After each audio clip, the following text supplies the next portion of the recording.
Good morning, everybody. It is 10:05 in the morning.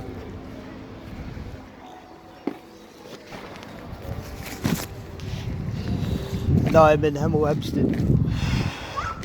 I was visiting my mum and seeing my son as well, who's staying with his grandparents, learning some discipline. My dad and mum hopefully going to put him right. But I was dusting the streets the other day and somebody was throwing out a whole bunch of DVDs, so I decided to pick them up because they were all in mint condition. They were all mystery, Columbo, Alfred Hitchcock, and I thought to myself, when I go to visit my mum, I'll go down the sex shop, CEX shop, and see how much I can get for them. And I got a grand total, it's a whole bag of DVDs, got a grand total of £11. I think it was 17p. So better than nothing, free money, you know. Nothing comes for free in this world. You got to work or find things on the street that have been discarded by all the rich people who live in Fulham. Anyway, so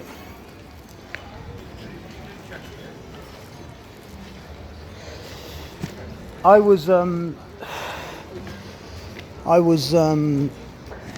promising you guys a video on my time in Hammersmith and Fulham and why it was the most physically demanding job I've ever had.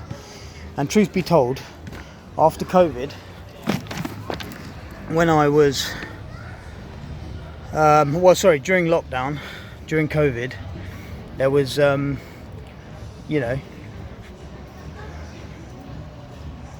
scarcity of jobs. So when I left Breaks, I went to the crate company, but they were only giving me a few days, and they were paying me on a crappy little 7.5 ton rate, which isn't very much. So I moved from there and tried to find another job, and that was right before, about a month before all the shops and everything had opened fully, or something like that. And so there was really not that many jobs around. The only thing I could find that was full time was the dust cart work. And when I said I'd do the dust cart work, it was because I was desperate for money, but also because I knew that if I can do this job, that it will increase my driving skills, because of the fact that you're operating a very large vehicle in extremely confined space continuously, and I thought that would be good for me. Also, I wanted to try out the waste industry just to see what it was like, just to see how it all works, and so I decided to do that, and it was a great experience. I really enjoyed it. As far as the work was concerned, they told me that you're the driver, so you won't need to get out of the vehicle as much as the loaders who are constantly out of the vehicle pulling bags out of the street. Now, the way it works in Hammersmith and Fulham compared to places like Hampstead is that in Hammersmith and Fulham, people don't have wheelie bins, and the vehicles are split backs, which means that 2/3 of the vehicle is dedicated to domestic waste or general waste, and 1/3 of the vehicle is dedicated to recycle. And you chuck the various bin bags that you find in the people's bins, you pull them out, and you have to carry them to the truck, and you have to chuck them to either domestic or recycling. And as a driver, your responsibility is to not only drive, but to load as well. And then once the vehicle's full, to go down to the tip your vehicle and come back for your second load, if your run is long enough that you require a second load, which was 4 days out of 5. 4 days out of 5, I was doing 2 runs, and just 1 day a week, a little easy day, where we did more driving and moving to various spots. There was just the 1 run. But the point being is that when you're working in a borough, it's supposed to be a 4-man team, 1 driver, 3 loaders, and then the driver stays in. Companies try and cut corners wherever they can, so they reduced it to a 3-man. 3-man does the same job as the 4-man, but Now the driver is driving and loading. So the way it works is we come up onto a street and we have to start pulling the bags. Now in the morning, some of the bags are already pulled by the loaders who have started an hour before I do. I take my truck and I meet them at a certain road. When I meet them at a certain road, I can see that all the bags have already been pulled out and been chucked onto the road. I then pick those bags up and move across the street and catch up with my guys. When I catch up with my guys, they get in the lorry and then we continue that process. And the way that it works, once we've done all the bags that they've already pulled, is that we go down the street, they start pulling the bags. I'll run down the street because I'm a soldier like that. Most drivers wouldn't even do that. I'll run down the street and pull the bags out of the houses which are in front of the vehicle, and then I'll run back to the vehicle, get in, run up to those bags. My loaders will follow me. Boom, they'll load those bags into the back of the truck, and while they're loading those bags into the back of the truck, I'll again run forward and try to do 3 or 4 houses in front on both sides, or one side. If both sides isn't possible and it's just taking too long, then I'll concentrate on one side. And so it's a continuous 7 hours of getting in and out of the truck hundreds of times, loading hundreds of bags, sifting through people's bags, finding maggots, finding flies. You make all sorts of mistakes. At the end of the day, you know, your work trousers are covered in bin juice, and there's all sorts of things that can happen if you're not careful. Like, for example, when you press the button for the hopper to come down and compress the rubbish, if you're not careful, the hopper will close down, compress the bags, and then the bags will split. And when the bags split, if there's any liquid in them, the liquid will come spraying out and spray you in your face, and you get your face sprayed with bin juice. So you got to watch out for that. The other thing you got to watch out for is when you take the bags, if the bins are really heavy, and you got to drag the bin all the way to the truck, which isn't all the time, but if you do, sometimes when you pull the bags out, the bags have already split, and so there's liquid in the bottom of the bin. And when you pick up the bin and you set it down, if you set it down with too much force, then the liquid that's still in the bottom will spray up due to the force that you put the bin down with, and that'll spray back up in your face. So it's kind of, you know, these are just little things I'm telling you got to watch out for, you know. And then obviously, when you're holding the bags, you don't want to hold the bags resting against your legs as you're walking back to the truck, because if you do that, the bags could split, they could have shit in them, they could have maggots crawling on the outside of them, and then those things will get in close. So you have to hold the bags out as you're walking. You're holding the bags out, you're holding the bags out, you're keeping them away from your body, and that means that your lateral deltoids and your frontal deltoids are being worked. Obviously, when you're dragging stuff, you're going to be using your lats, using your legs continuously. You know, on heavy days, I remember I look back in my Fitbit, my record was 5,500 calories burned in a day, and that's just from work, activity at work. And obviously the Fitbit will measure your heart rate and how elevated your heart rate is becoming, and then from that it can tell, you know, how much exercise you're doing, how much you're moving, and it will adjust your calories accordingly. So basically, it is an extremely physically intense job.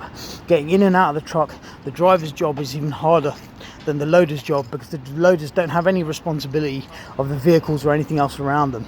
Not only that, but the loaders can be right bastards. You know, they can push you, they can say, oh, why aren't you doing this, why aren't you reversing all the way up to the bag?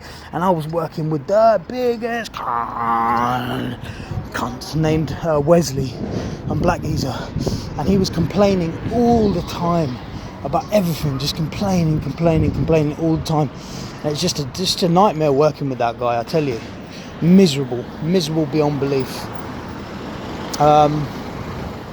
So obviously I knew that I wasn't going to stay in that role for long. It was just a stepping stone. Like I said, I wanted to try out waste. I tried it out for about a month, and then decided to call it a day and move on to the next, which is obviously doing class 2 work for IKEA, and that's more furniture delivery. The good thing is, these guys are going to pay me a class 2 rate, but I'm going to be using a 7.5 ton, so I'm going to be nipping around the 7.5 ton, delivering furniture to people. And the only reason why I desperately wanted to get into this job, because the pay's quite good, and you start at a normal time, 6 a.m. It's not like a 4 a.m. start, it's like a normal sort of 6 a.m. start, and you're guaranteed your 10 hours, so you're 50 hours a week.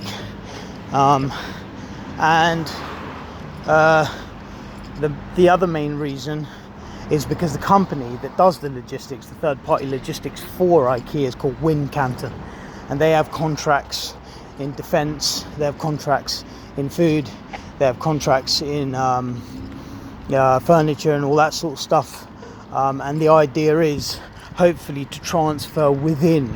So get to know some people at Wincanton and maybe say that I've done some work for Wincanton, so I can transfer within, and then maybe get myself a nice cushy role doing class 2 cage work for somewhere like Sainsbury's, where, you know, I'm getting paid fairly well, and I'm not doing too much physical work. I'm driving most of the time, I can take my breaks, I can sit down, I can eat, and most importantly, I can come home in the evening and hopefully still have enough energy left in my body to do some heavy training and start getting some strength back, you know. So yeah, man, just experimenting and just testing the water in various industries. Obviously I'll keep you guys updated, but as far as the physical intensity of being a dust driver in a built up area, zone 1, Hammersmith and Fulham, yeah man, I mean, I'm talking about taking the physical intensity to a whole nother level. Now, I didn't have to do it as intensely as I did, but I don't do anything half-assed. And if I was just a loader and wasn't a driver, I probably would have thought that this is the shittest job in the world. But the fact that I'm operating the vehicle and I'm in charge of the vehicle, and you know, the fact that it's a rear wheel steer as well, meant that I picked up a new skill, which is operating a rear wheel steer. So now I'm completely familiar with how that works, and I'm not going to be intimidated if anybody says to me that I need to use one of those vehicles in the future, because I know how they work. And the crazy thing about a rear wheel steer is whenever you do a hard lock, like left or right, the back wheels will also independently move as well. So normally if you hard lock it, you turn left, the trailer will follow you in kind of a straight line, or follow wherever your wheels are pointing. In a rear wheel steer, you do a hard left, the trailer will go like that, and then as you're turning, it will swing round as well some, right?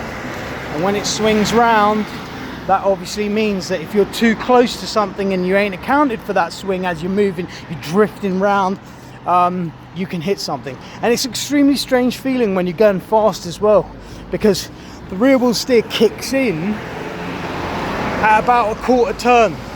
Anything more than the quarter turn, you start to feel it kick in. But you do a quarter turn, or more than a quarter turn, so maybe half a turn, I would say, a quarter or half a turn, you do that and suddenly you can feel. So if you're weaving, if you're going down the street really fast and you're weaving between islands, as you bring the wheel around and then watch your mirror to make sure that you haven't clipped anything on the way through, it'll move and you can feel it move.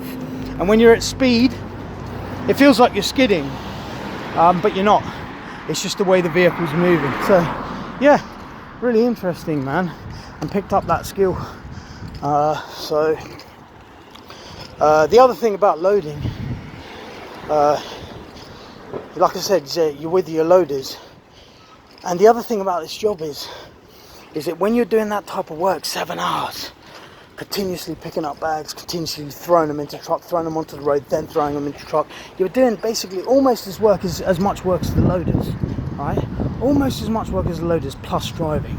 So once they've finished, they just go home. I have to go to the tip, that takes me an hour or so to tip and then come back to the yard, right? But the difference is that while you're tired physically, right, really, really physically tired, you then have to worry about getting into the vehicle. It's a vehicle, a rear wheel steer vehicle, and operating that vehicle when tired, in congested streets, in probably the hardest conditions that you can operate in.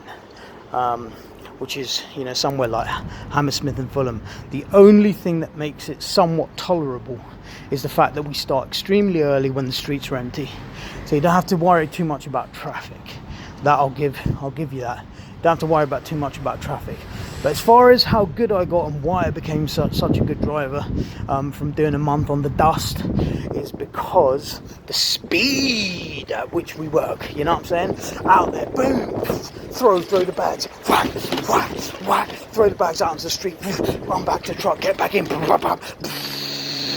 run up to the next bag, go up to the next one, whack, whack, whack, throwing the bags out, and doing that same thing and doing that continuously for 7 hours. Now you understand why you get the 5,000 calorie burn, and why you would be so tired, and why your concentration would be reduced when you get back into the monster. You know what I'm saying? So it is, and this is what I mean. This is why I like trucking. And this is why a lot of people from the military, when they leave the military, they get into trucking, because they got that type of mindset. We treat it as a mission. When we go out in the morning, you know what I'm saying, we don't go out there. And my mate Wesley, well, he's not my mate, he's the dickhead that I was telling you about. He was saying to me, I don't know how you got so much energy. I said, I got so much energy because, first of all, number one, I like what I do, and I like operating these vehicles. Number two, you know, I'm coming out here and I'm learning something. I'm picking something up. So while I'm here, you know, I'm not going to be unhappy. I've just got to look at it in a positive way and think to myself, I'm learning something while I'm here. That's why I'm here. I'm becoming a better driver. I'm already a professional driver. I'm now becoming a better professional driver. So that is the reason why I got into it, and that is one of the challenges. And I am going to say now unequivocally that I think dusting streets in somewhere like Hammersmith and Fulham, where you're not using a Paladin motor that flips the wheelie bins for you, where you have to manually pick bags full of maggots and flies during the summertime and drag them or throw them onto the street, and then once you've driven up to those big piles of bags, throwing them in, I would say that that is the hardest trucking job physically of any trucking job in the UK. And I did it for a month. I could have done it for longer, decided I didn't want to do it anymore because it didn't suit my lifestyle, and I wanted to be able to have energy to do other things like train heavy with weights, and so I left. But like I said, it's just another feather in the cap, just something that I wanted to do, and I successfully did it. I'm proud of myself for doing that, and I'm now focusing on the next goal and on the next target, and that's all life's about. Just creating new goals, creating new targets, and hitting those targets, feeling good about it, and promoting you know, that type of attitude to the rest of the world. I'm not making these videos because I love the fucking sound of my voice. I'm doing it because I believe that this type of attitude of moving, of getting active, of doing things, of adjusting your timetable, of finding the job that suits your lifestyle is all worth. This stuff is all worth telling, you know, because there might be somebody out there that's thinking about changing jobs, and I'll say to yourself, well, what you want to do? You know, think. Well, there are other people out there that are doing something, not necessarily becoming a driver, but just maintaining, you know, that sort of warrior mindset. And this is something that I've realised in my older age that I didn't when I was younger. When I was younger, I never used to understand, or I used to think, why do people think differently than me when it comes to things like, for example, religion or whatever? They shouldn't think that way. It's silly to think that way, etc., etc. As an older man, I've realised that you can't change people's opinions, and I don't even bother trying. I'll say what I believe in, and if somebody wants to challenge me on that, they can. Otherwise, I'm not really going to actively try and change people's opinions. I'll just put whatever I think out there whenever I feel like. I'm not an active YouTube blogger. I'm just doing this for fun. I'm just doing this to make, you know, to pass time. And so, yeah, basically you can't change the way people are, but what you can do is you can find those things that you share in common with other people. And even though you may disagree on what other people consider to be fundamental, things like belief in God or whatever, you may agree, or you may have parallels with somebody else because of the way that they live their life. The fact that they work hard, the fact that they get up early in the morning, the fact that they eat on time, the fact that they have played sports in their life, that they continue to train late into their life, they continue to do things. And trust me, there are people out there who I've seen dusting the streets. My mate Tony, who I was on my crew, Gang 11, he was with me. My mate Tony was 60 years old dusting the streets. I've never seen a man move like him. And that's who I tried to aspire to when I was at work. I said to Tone, you think I'm just a driver, don't you? You think I'm going to be lazy? Well, watch this. You'll see what I can do. And he said, Sam, he's like, you're doing well. And I appreciate that. From a man that's been working for the Borough for 20 years, and I don't care what people say, oh, it's just dusting streets. Well, you go out there and if you think you can do it, then do it. And I can guarantee you, most people, they'd vomit. They'd probably look at it and probably vomit. So like I said, it'll make a man out of you. You know, if you can do that sort of work, it's just another thing that you can say you've done. Yeah, I've done it.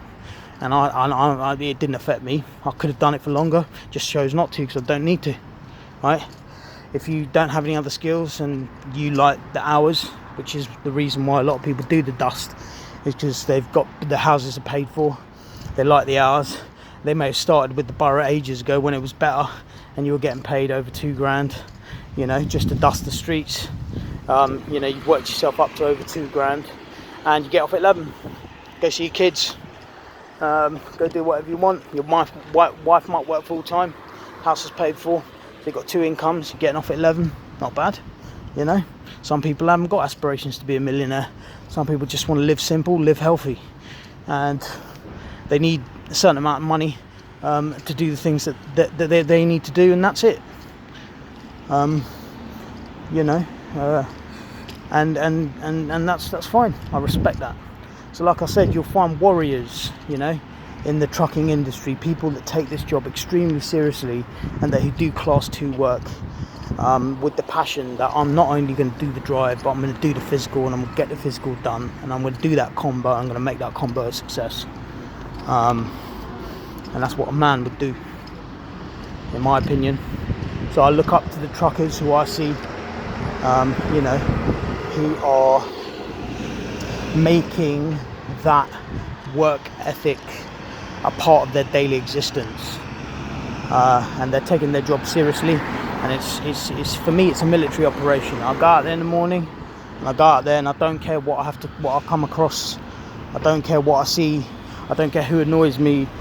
I'm gonna get the job done, and I'm coming back with an empty lorry, and I'm not gonna have any accidents, and I'm gonna do that day in, day out, and I'm going to passively observe everything around me, which is where I get my pleasures from the job.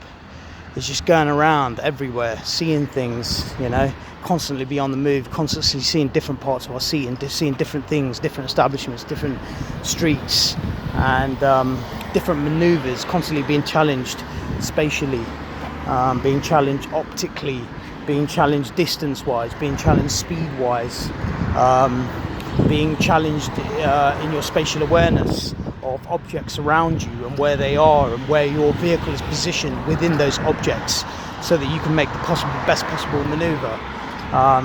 So constantly thinking, constantly reading the road, and then not only that, but combining that with physical, and making sure that even when you're tired, that you still continue to religiously adhere to all of the safety guidelines and rules that you're supposed to, so you don't put anybody's life in danger. That's driving. That's being a professional driver. You know, that's being respectful to your trade and respectful to the profession that you've chosen. And you know, that's what I believe. So I told you I'd give you an in-depth, and you know, anything in-depth from me is going to be in-depth. So anyway, like my boys, the Conservative twins say, yeah!